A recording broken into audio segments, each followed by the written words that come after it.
Hi friends, இன்னைக்கு காலையில் வந்து சமைச்சதுக்கு கொஞ்சம் லேட்டாக சமைக்கணும்.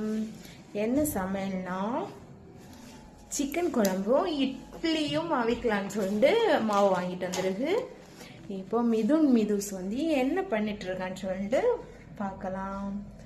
மிதுஸுக்கும் வந்து டெஸ்ட் வேற இருக்கு. அதுக்கு நான் வேலை பார்த்துட்டு இருக்கேன்னா மிதுஸ் பாடம் படிக்கணுமா, அதுக்குன்னு சொல்லிட்டு மிதுன்ட்ட சொன்னேன். அவன்கிட்ட கொஸ்டின் கேளுன்னு சொல்லிட்டு சொன்னேன். வாங்க பைய போய் அவன் என்ன பண்ணிட்டு இருக்கான்னு சொல்லிட்டு பார்க்கலாம். அங்க இங்க லாந்தண்ணி வெறும் கேள்வி கேக்குறதுக்கு மிதுன் வந்து பாடத்து கேள்வி கேக்குது. இவன் இங்க லாந்தண்ணி வீடு எடுக்க போனால அவங்க பேச மாட்டோம், அது எனக்கு தெரியும். இப்போ அவங்க ரெண்டு மிதுன் வந்து மிதுஸ்கிட்ட கொஸ்டின் கேக்குதேன். மிதுஸ் என்ன செய்த, டிவி ரிமோட்டை கையில வச்சுட்டே சுத்திட்டு இருக்கான். இப்பதான் அவனு டிவி